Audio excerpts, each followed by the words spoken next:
I know that there's been a lot of changes in the last few years as far as the nature of the equipment that you buy. It used to just be, you kind of buy it and then you kind of get to amortize it and then kind of get some nice, healthy profit off the extra, I guess, post-amortization usage. But now we have these SLAs that are kind of popping up, and I think obviously in a vacuum, each manufacturer kind of says, well, this isn't a big thing because it's just us. But then you have a whole truck full of SLAs, and all of a sudden that becomes a bigger issue. Wanted to give you guys an opportunity to get any kind of messaging out there around SLAs and how they can negatively impact future builds or just sustainability of your businesses. Is it a risk factor? So who would like to jump in on that hot topic? Well, I'm happy to take a swing at it.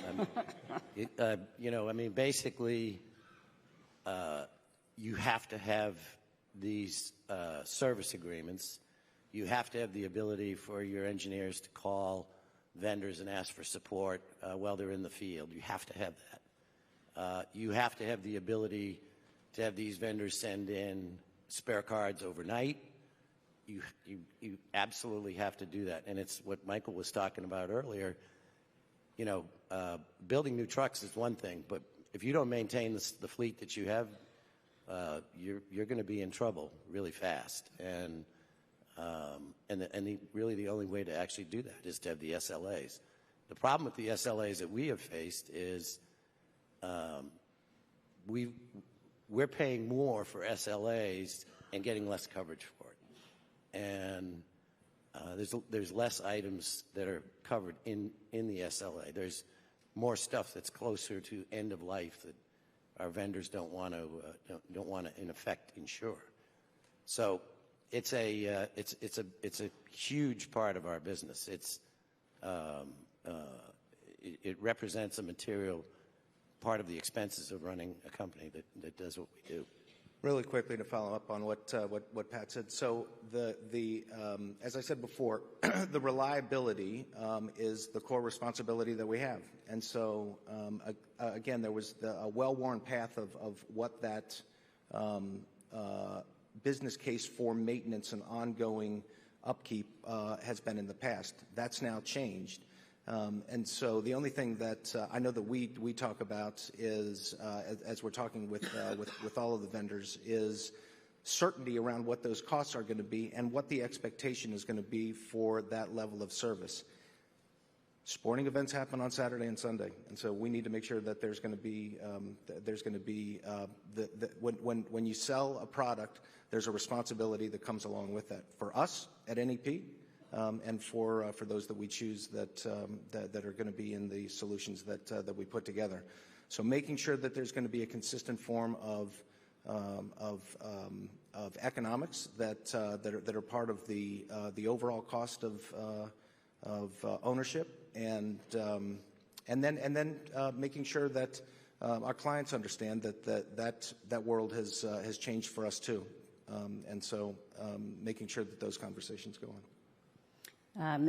Same with ourselves. Like I said, everybody's saying prices aren't going up for ourselves, but the vendors are increasing. One of our SLAs tripled, and with very little notice. So we're looking at innovating again, like as this industry does, that maybe we don't go with the SLA and we bring that expertise in-house.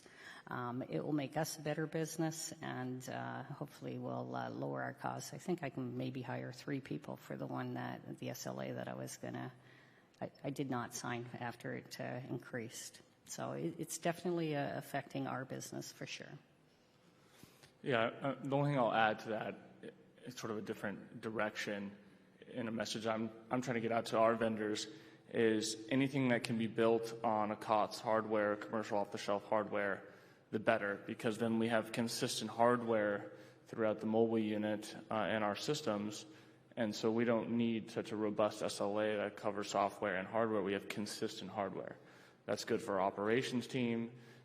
It's good for the economics of what we do, where we can have one piece of hardware running different software, and so I think that's maybe a longer-term solution.